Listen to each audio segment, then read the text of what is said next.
for some time. Maybe we can help this gentleman.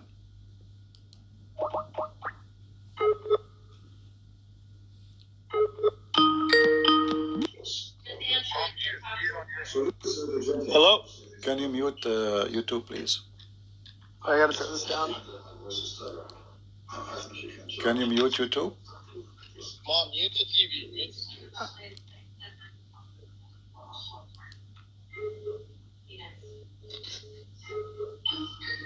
Can you mute YouTube, please? Okay.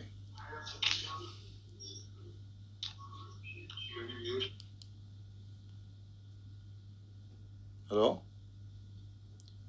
Mute YouTube, not your Skype. Hello, can you hear me? Yeah, I do hear you. Okay, yeah. YouTube is muted, everything's muted. All right, give me the question so people they can hear. First, welcome. I see your brother. I see that somebody told me he is your brother, and he already Yes. he's a Christian. He left Islam, correct? Yes. Okay, and you are still a Muslim, right? Yes. Welcome, my friend. Let me welcome you, and I appreciate you to call me. Go ahead. What do you want to say to me? So the question was, why? So I'm familiar with where in the Quran it says we must confirm the books prior. Oh. My question is, if the Quran makes it apparent, and you can enlighten me, I'm going to come at this with humility and ignorance, but if the Quran mentions that the book that we believe is the Injil was given to Jesus, why would we confirm the book, which is a biography written after the time of Jesus? And as a follow-up, I assume that we could believe that we can confirm the words of Jesus within the biography as the Injil, but that's a separate discussion. So that's my question. Well, my If that friend, makes sense. in your text in Skype, you mentioned to me the word Injil, correct? Yes. Okay, what Injil mean? Do you know? Just play it as I know nothing, because I'm not expert enough. Well, Injil is a Greek word, and every Christian he called the gospel is the good news. So, if Allah he sent a book to Isa, was Isa a Greek person? No. So why his book is a Greek book? Injil is a Greek word. This is not Arabic. Explain. This is not Arabic. This is not Hebrew. Have nothing to do with Hebrew. So how Allah, remember, in the Quran, it says that Allah, he never sent a messenger except in the tongue of his own people, correct? All right. Yeah, that's correct. I read that. So in order for Isa, if he sent, Isa was sent to whom? The Jews. All right. At the time. So is it logical that Isa sent to the Jews and he gave them a book in Greek? Was the book in Greek? I'm not aware. Well, this is what Injil is. Injil is the name of the book of John, which was a Greek book. Could the word Injil have stemmed from Greek and just No, it's a Greek word. It's a Greek word. It's not a Hebrew. It's not Arabic. And for us as Arab Christians, this is exactly the word we use. We say Injil. You can ask any Arab. We use the word Injil. So your prophet, he took the word which the Christians use in claiming that Allah told him. But this cannot be, because you yourself, you just told me that the disciple of Jesus, they wrote the gospel after Jesus, correct? Okay. So how the book saying that this is the book Allah sent to Isa, while this is a Greek book written after Isa, which means Isa, supposedly he is Jesus, he never wrote a word in that book. Do we agree? Yeah, but couldn't the the Quran being also a book of I'm looking at the verse right here. So we never sent any messenger except in the language of his people. And again, I'm ignorant here, but couldn't the language, the word Injil, What if it was called something else at the time of Jesus? Couldn't this be the language of Well, the people at the time? remember the Quran supposedly is written in the Lawh al-Mahfuz, which is the tablet of Allah before the creation of mankind. So, if Allah is the one who called Injil, then the one was given to Isa should be called Injil from the beginning, in the time of Isa. Not in the time of John, or John writing a book and it's called Injil. Because Allah is the one saying, I send down the Injil. So, if Allah is the one who sent down the Injil, that means He gave it to John. He did not give it to Isa. But aren't we saying that we never sent any messenger except in the language of the people? Not, right? Injil isn't necessarily a messenger, nor is it. It's the name of the book. Okay, but if I say to you now, the name of my book is a Ching Chong Fang Chong, which is Chinese. Does it make sense? But I am a person who speaks to the Arab. If the time, I mean, I'm not aware. If the time of the people that we're talking about, the Quran, let's say, the time of the Arabs, if we're talking about, in history, in past tense, to the time of the people currently who are Chinese, and we want to say Ching Chong Wing Wang, but why you want to name your book a Chinese name if the audience are not Chinese? They don't even know they don't know what the title means. Yeah, I'm not. So are you saying we're confirming the book, the New Testament? Well, we have tens of Quran verses, not only saying we confirm the Injil, because your opposition is that when the Quran says confirm the Injil, or confirm the book, you are saying, oh, it's confirmed the Injil. But no, the verses in the Quran saying, confirm what is with them. And this is 600 years after Jesus, not 6 years. So the Christians in the time of Muhammad, they have a book in their hand, and that book is what between their hand and the Quran confirm it. So if we go as an example, in chapter 2, verse number 89, it says, وَجَاءُهُمْ كِتَابٌ مِنْ عِنْدِ اللَّهِ مُصَدِّقًا لِمَا مَعَهُمْ. And a book came to them from Allah, confirming, actually believing, not confirming, correct translation, believing in what they have. Not what they have in the past, what they have. If you change the translator, what translation you like? Whatever, doesn't matter. All right. I don't have a specific one. So you will see that it confirms what they have with them now. So if the book is changed, this is 600 years, more than 600 years after Jesus, confirming the book which is with the Christians. And look, right. What we believe to be the Christians and the Jews are those of true Christians and true Jews, which aren't the ones who go against our Unitarian position. Let us say what you are saying is true, but there's no book for Unitarian, never exist. Never have one. This is the Injil we have. There's no other ones. Unitarian didn't have a special book, didn't have a different book. Same time, if you read with me here carefully, it says, when come to them, between two brackets the Jews, a book, the Quran, from Allah, confirming what is with them. You just said, we believe this is talking about the true Christians. Okay. But that means the Bible in the time of Muhammad was true Bible, correct?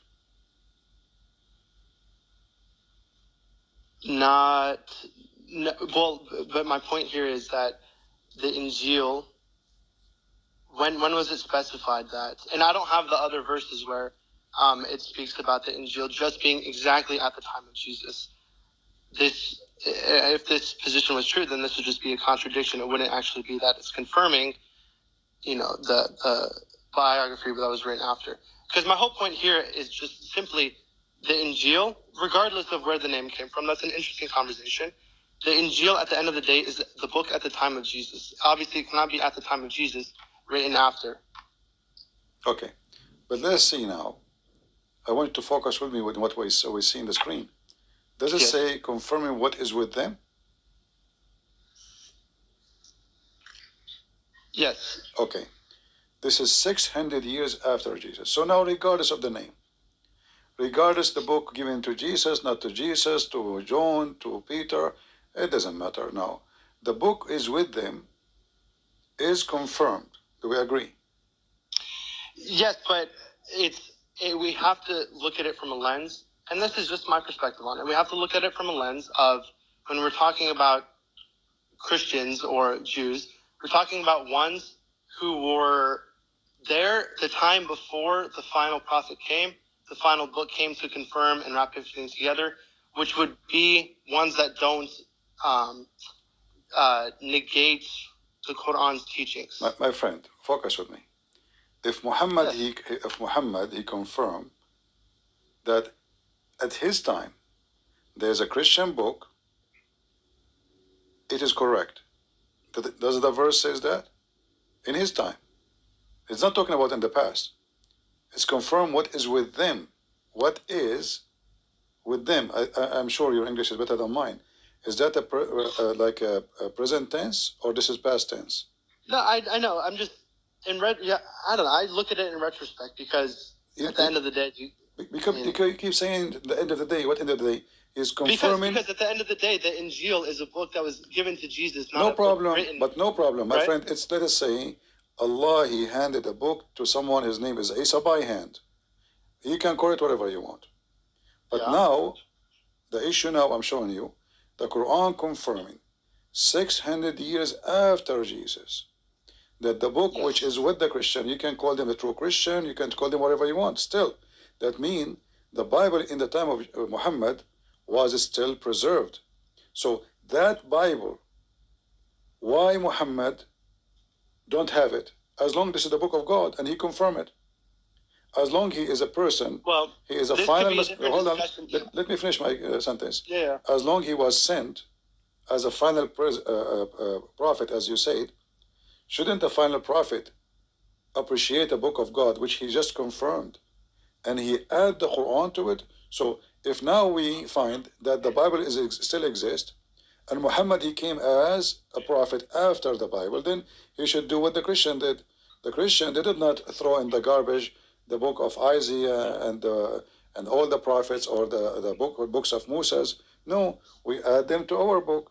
So if we confirm this book now, whatever that book is named, so Muhammad is a true prophet, then he should add this confirmed book, which is between their hands. There is no way Muhammad, he is confirming what is with them, but you do not know what is with them.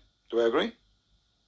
Well, would you kind of look into the fact that there's I'm not a historian, but there's a long history in 1400 years, right? I mean, I think it's interesting still, but there is a long history. If he did, that's in the case that he did have the perfectly accurate Bible that Islam believes in. But my whole point here is just that if we see the word Injil, it doesn't talk about whatever. We look at the word Injil. If the Injil is defined in another place as X, Y, and Z, and this is saying we're confirming the Injil, but the Injil that we're interpreting, it's confirming, is something that's different than what the Injil is defined as at a later in different times as the Quran. Then I just see that it has to come down to history. I mean, I don't see this as we are. I will go with you. I will go with you. Look what you just said. Yeah. Based on what you said, isn't it the Quran called the people who believe in Jesus that he is Son of God? He called them people of the book. The people, there's plenty of sons. We're all sons of God. I mean, no. You see, when you call me people of the book, you cannot say that my book is corrupt and then you call me the people of the book, because then I am not the people of the book. If somebody, you're not. We don't. That's not what we believe. We believe the people of the book do not believe in the Trinity. But you see, the Quran says clearly that the Christians and the Jews, they believe that the Messiah is the Son of Allah. He called us by Christian. He don't call us. Yes, absolutely. And why do you call the rest of people ourselves, me and you? We're the Son of God too, right? This would just confirm that he is human. No, what you just said? You said me and you. This would confirm that he is nothing but a complete mortal and just complete human. Okay, but hold on, my friend. Why you are mixing things up? I'm trying to go with you. You said that when the book is confirmed, you are talking about true Christians, okay? And I ask you now, who is the one is called Christians? Is the people of the book mean the Christian and Jews? You said yes, but you meant that this is the true Christians, correct? That would be the only explanation for this, yes. Okay, but how then your Yes. God, Allah, He called us people of the book that we are the one who believe in Jesus, Son of God? But my point is, There's my friend, listen, I'm just being honest with you. There is not a single verse in the Quran saying there's a true Christians and there's false Christians. He called us always Christians or Jews. There's no false, there's no true. That would confirm that the word in the Quran is the true word, because if Muhammad came and he wrote the Quran to start his cult, then he would be saying there are true Christians and there's not true Christians, basically saying, well, the true Christians are all gone and now you have to follow me. This is just confirming that Allah doesn't look at this and say, well, there's fake Christians called Buddhists, right? If you're following what I'm saying. Here's what I'm saying, right? We could take this two routes. So we could say the route of Muhammad had the perfectly reserved Bible that Muslims believe in, the Injil, at the time, and then afterwards history corrupted it, right? Okay, let us make it simple. Let's make it simple. Was the Torah, was it corrupt in the time of Muhammad or was not? I have no clue. I'm not aware. So only the Injil is corrupt? Perhaps the Torah was corrupted. I'm not okay too sure, but here's all I can say. But let me show you something. I have a surprise for you. When your Quran speak about corruption, never mention the gospel, it mentioned the Torah. Speaking about the Jews, says يحرفون الكتب الكلم عن مواضعه. So they are changing the words from their location. He never said, by the way, the book is corrupt. But this is only about the Jews' book, not the Christians. Mm-hmm. And this is the Quran. And actually, it says clearly the Jews, chapter 4, verse number 46. And if you read the interpretation, you will see it says that one Jew, he put his finger in the top of a word, which is not really corruption. If I put my finger over a word in a book, so suppose you will not see it, is that corruption? No. So this is the story. Look what your prophet is saying. This is chapter 4, verse number 46. This is the only time speaking about corruption. But the story is clearly saying there's no corruption. The guy, he just put his finger over the word. So here it says, from among those who are Jews are some who displace words from their right places and say, we hear your words, Muhammad, and we disobey. So look here. If we check the story, nobody changed words from their location. He just placed his finger over it. Number two, do you agree with Muhammad that the one who changed words from their location is doing corruption? Do I? Yeah. Changing the words? No, it's replacing, just read with me carefully, as it says. You're just covering a word, right? Displace words from their right places. Do you agree with that? If this is what we call corruption. I mean, yes. Okay. But the whole Quran then is a corruption. Because if I ask you right now, what is the first verse Muhammad he received from Allah? Can you help me? Are you sure? But are you mentioning that they're not in chronological order? Well, this is a change of the location. If Allah gave it to you, verse number 1, verse number 2, verse number 3, and you just agree with me that the one who changed their location, how in the world I will make verse number 1, I will make it a chapter number 96. So go back to the number, the up there, the one that was green. The one what? I think there's a delay. Go back to the verse about displacing words, please. Okay, so I'm saying, if I change the location and you agree with me, you say this is corruption. Not necessarily, because you said that a second ago. No, not the location. It's displacing words away from the right place. Okay, so are you saying if I take a sentence and I put it in different place, is that a corruption? That would be displacing words away from the right place. Is that a corruption or not?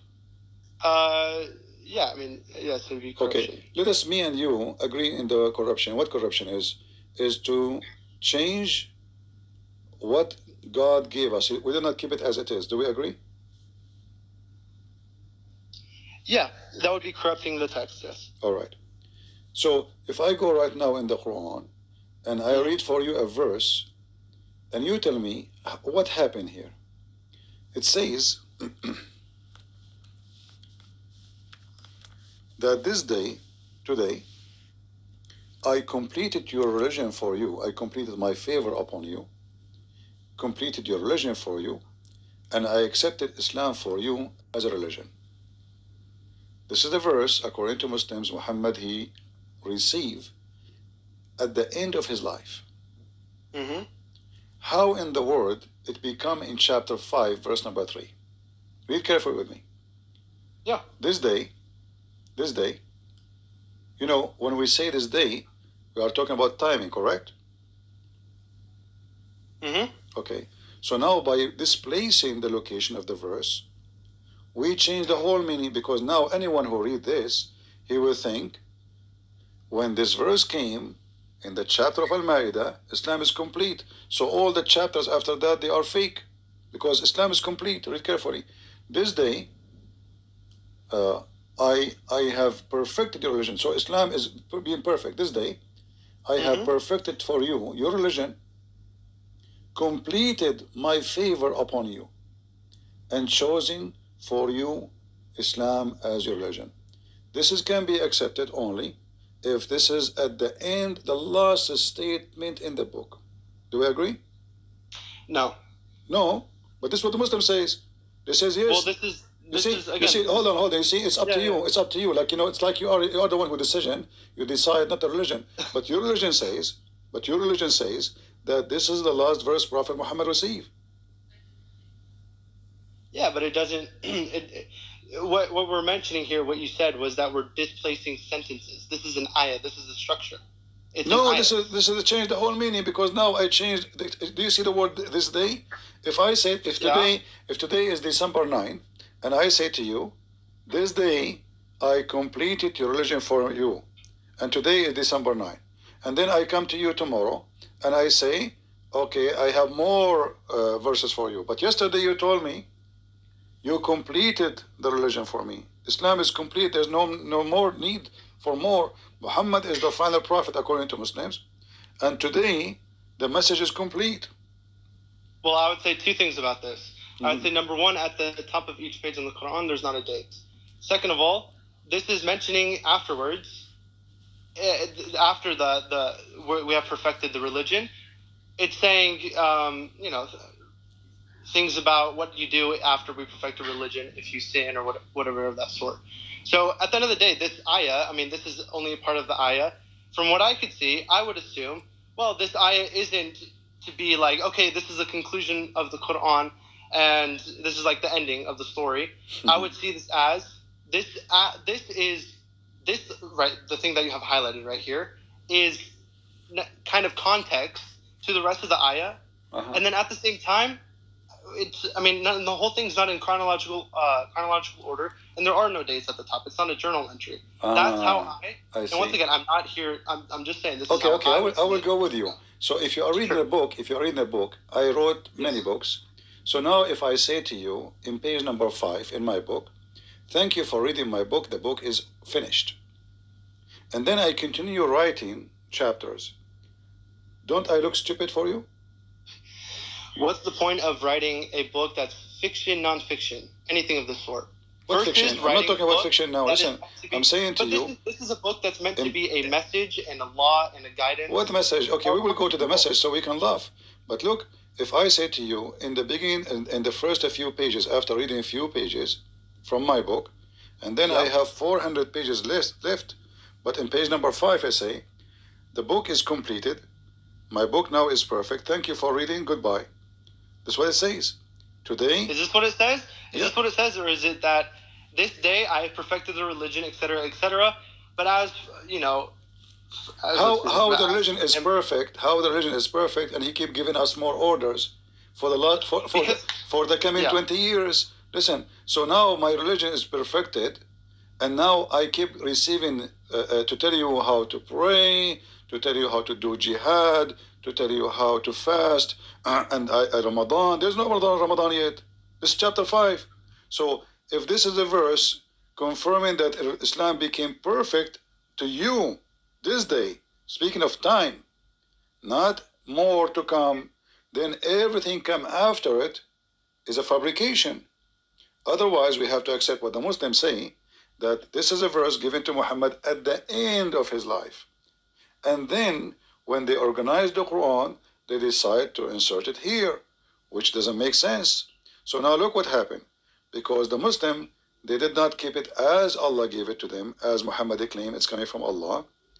And you have no right to change it, because if corruption is a changing, if Allah gave it to you at the end, you keep it at the end. If Allah gave it to you in the beginning, you put it at the beginning. But Allah did not give it to you in the beginning. So who are you to change the location? Are you fixing Allah problem? Are you correcting Allah order? I have a question for you. Are you, what was the other thing we were talking about? So are you, right now, are you challenging the point of the Quran being written in chronological order, or are you challenging the point of, I forgot the other piece of that question, but are you challenging the point that it's just generally in chronological order? My friend, I'm showing you, I don't care about the whole Quran as a book doesn't make sense, but I am showing you that the Quran doesn't make sense, because whatever you want to say, it's in order or not, this is not a verse, according to Muslim, was not given here. So who is the one who made decision? The Quran collected after Muhammad's death. And Uthman, the most famous Quran is Uthman, which the one we are reading right now. So now Uthman and the Muslims, they decide to insert this verse here. But isn't it, this is exactly what corruption is? If God gave it to you, if God, he says 1, 2, 3, 4, who are you? Who gave you the authority to put 4 before 5, or after 5, or after 6? Who is the one give you the authority to put what it was in the number 1, to put it at the end?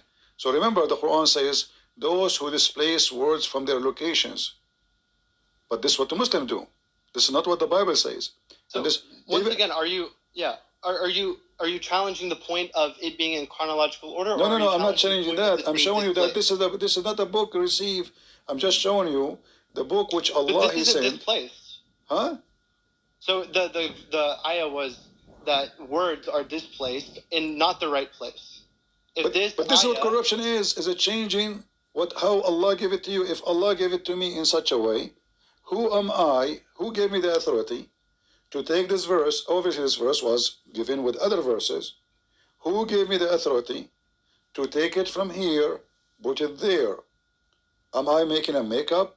Is that a decoration? Is that a furniture? I can put the chair here. If this is the book of Allah and we respect the book of God, then nobody have the right to change the word of God. So what this verse proved to us, that the word of God, Muslims, they say it's preserved. It's not, because you Muslims play with it. And the same happened when Muhammad received the chapter of Iqra, Bismi Rabbik, and Al-Alaq, sorry. And he said to him, read. That is number 1. Who is the one have the authority? Like, did the Muslim find out that Allah should not give it to us first one, he should give it last one? So if this is not corruption, what corruption? Same time, you mentioned to me that this book is a message. Let me ask you in front of everybody. Can you tell me what is the message of Islam? Yeah, but first, I think this is a weak argument, because there's a lot of context in this ayah, number 1, and then number 2. What is the contact? What is the contact? It says if you don't eat pork, this is Islam now. Islam don't eat pork. It's completed now. So if I make a verse now saying don't eat falafel, Islam is perfect for you. What does have to do with perfection of religion? Religion is about what to eat. No, I'm saying that there's context to this ayah. This is not saying, okay, this is the end of the Quran, and then we're going to move on. You keep saying context, my friend. What the context? It says clearly in front of you. I'm saying, if see the highlighted part you have, yeah? If you had just that highlighted part, and it said, this is I perfected the religion, and this is the end of the book, which is not saying. It's saying other things in the same ayah. And I have a second part to this. But if it was just that highlighted part, and then it moved on, I would say you have a case here, but there is no case here. And then number two, you're talking What do you about mean? What do you mean? What do you mean? Move on. There is more than 100 chapters after that. So those that's my point. It's not just saying this is the end of the book. No. You see, if this is the last verse, is the end of the book. This is mean the book is correct. You're not listening. This is the last. According to Muslims, this is the last verse Muhammad received. So this is a verse should be at the last page, at the last line. Today, it's about timing. I perfected the religion for you. So here the position is a stupid position. Why? Because as you see, he keep talking, he keep giving command, he keep teaching. So how I perfected the religion for you, and then I have thousands of verses coming after it. How it's perfect today, but we keep talking and we keep giving verses. Either it's perfected and we are done, or it's not done yet, so we give you more. So you look like you are not listening. This verse I am, but is it the looks like last the argument here is the last simply, verse in the Quran. Yes. It is by nature, by history. Yes. Huh? Your argument here is just the fact that it's in chronological order. I'm not the right person to debate on this. No. I'm not. I'm talking about chronological. I'm not talking about chronological order. I'm saying there is a change. That's all. There's a change. So now me and you, we have to agree that somebody took verses without the authority from Allah and put it here. We believe it. We believe everything has the authority. Is under the authority. Okay, give me the one who gave the command to change it. Go ahead. I'm listening. Who is the one? I'm not a theologist. I'm not aware. Isn't it okay? Isn't it the Quran collected after Muhammad's death? Yeah. Okay, so Muhammad is dead now. So how is it possible that Muhammad, he came from the grave, he told Uthman, he put it there? Even Muhammad, he have no right to change it because he's just a prophet. He is just a messenger. And the messenger, his duty is not to change the message, but to deliver the message as it is. So as long we prove that this was not what Allah gave, that means the Quran cannot be valid. If we can find one verse is not what it is, then the rest, and now actually we have hundreds of verses, none of them can't be from God. But I will go with you. Forget about all of this. You said to me, you keep saying, Muhammad, he came with the message. Yeah. Is this the message? Don't eat pork? This is a law by God. This is a guidance. Yes. Don't eat pork is a guidance, and that is the message. So Islam is about eating pork and drinking camel urine, and that's it. Islam is complete. No one ever said that. That's. So what the connection between eating pork in the verse and completing the message? It's just talking. I mean, I don't. Let's read the whole thing. So it's just saying. Read the whole thing. Go ahead. Read the whole thing. It says it's forbidden for you to eat this food and this food and this food and this food. It's about food. This is a fact. I mean, it's just. Yeah. I mean, what you're comparing? You're saying this was randomly displaced in a ayah about, the baz for him who's hungry. He can eat the pork. Allah is forgiving and merciful. Yeah, but what this have to do? What this have to do with completing the message? Like you see, if the verse saying, worship Allah alone, and that today I say, okay, you know what, this is the message, it's about worshiping Allah alone. But look what it's talking about falafel, hummus. So how a verse about making sandwiches and food and recipe has to do with completing this day, your religion for you. Religion is not about a food, it's about God. Who is more important, eating pork or God? Who is more important, what you can eat or who to worship? So here you notice that this verse is placed in a very silly place, because if this is a very important verse. Today I completed my favor. So the favor of God is completed. Okay, so we put it here, and in a verse talking about what? About kitchen. Okay, I mean, this is it doesn't disprove Islam in any way. It's just okay. It's just an ayah that's now, put together. The message of Islam is what? Submission to God. Is what? Submitting to God. That's false, because the message of Islam is to submit to Muhammad, not to Allah. Sure. Tell me where. Everywhere. Here we go. if we go in the Quran right now, which one, like, have you ever heard of verses about mut'ah? Yeah, perhaps. Okay. I'm not finished. So your prophet, he received a command from Allah saying do mut'ah. Your prophet never received command from Allah saying don't do mut'ah no more. Muhammad, according to the hadith, he said don't do mut'ah no more. So do you obey Allah in the Quran where he says do mut'ah in chapter 4 verse 24, or you obey Muhammad where he says don't do mut'ah no more? And Muhammad is saying this based off of what Quranic verse? No Quran verse. There's no Quran to forbid the mut'ah. No, there's no. I challenge any Muslim in the world. Okay. Where's the hadith? Where is what? The hadith. Where is it? Okay. Where does it say this? Okay, here we go. Let us show you. I will put it for you in the screen.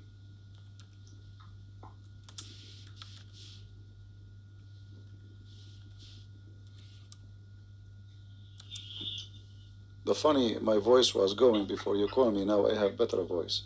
All right.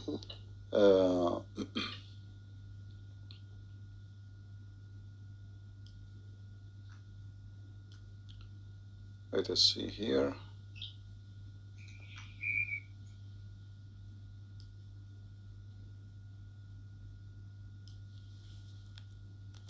And anything I say to you here, you can check it out, take the reference, you can download the video later, and you can ask any Muslim sheikh as you wish.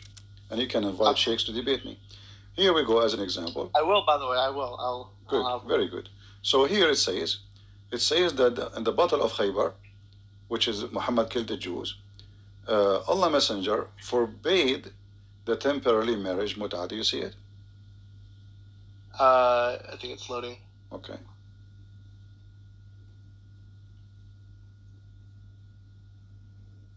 Yes, I see it now. Okay. So if Allah, he ordered mut'ah, and Muhammad never received Quran of forbidding mut'ah, is it up to Muhammad to forbid as he wish, or he should obey Allah?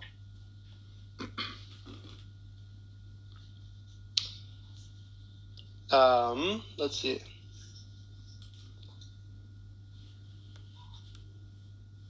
You tell me.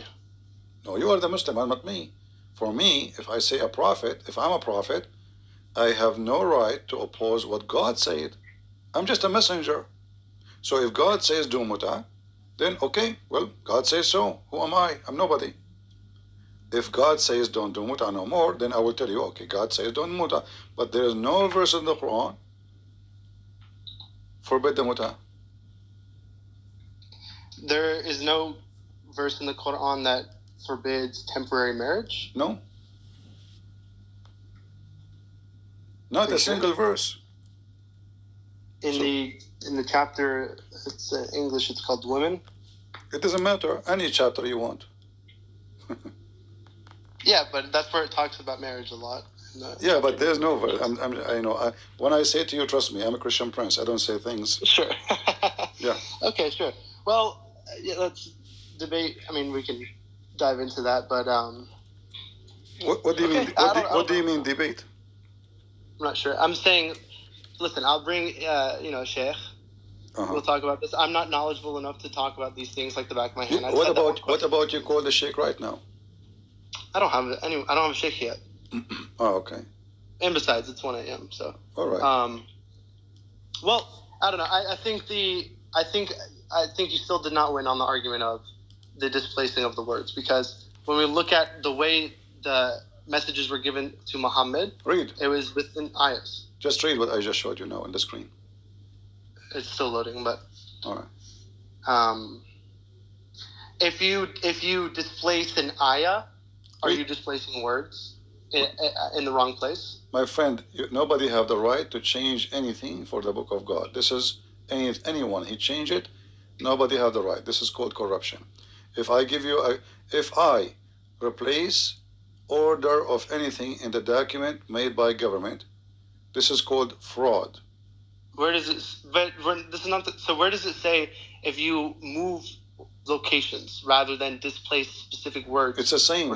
Displace It's not the same. You see, my friend, I just told you that the verse about the Jews, about this place, if you read the Yes. interpretation in the story, and I can show you the hadith, the Jews Yep. did not change anything. The guy, he just put his finger over the word. You Muslims, you But he's change changing the the word. locations. Yeah, but he's not changing the location if he puts his finger over the word. Exactly. So how the Quran says displace when the fact did not displace? Because it's not talking about displacing by changing the locations. It's talking about displacing by the words within the ayahs. Okay, so now if you change, if you put your finger, if you are a Jew, and you put your finger over a word in the Torah, the Quran says, yuharrifun. Yuharrifun, the Muslim translation, displace is a lie. Because yuharrifun, tahrif, mean corruption. No, because it's not saying, it's not a lie. That is corruption. That is displacing because you're literally, so how are the messages? The word displace is not, is not this word. The word displace is an mawadi'ihi. So the word yuharrif, I'm talking about the word yuharrif. Yuharrifun mean they are corrupting by displacing. The Quran saying that, not me. So by changing location, they are doing corruption. So the Quran gives definition that if you change location, you are doing corruption. That's not what I read. No, this is what it says. Here we go. Let me wait for you again. It's saying if you change location of words, displacing words. My friend. But in the Torah. Okay, you are reading translation, but let me show you. I read what's on the screen. Okay, do you see this word here? Chapter 4, verse number 4. Chapter 4, verse number 46 in yellow. Yeah, it's loading. It's loading now.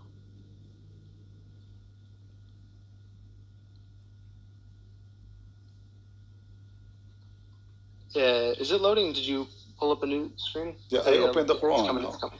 Okay.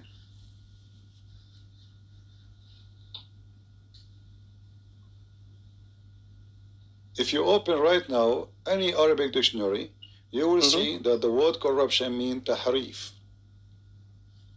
Yuharrifun is the continuous verb of corruption.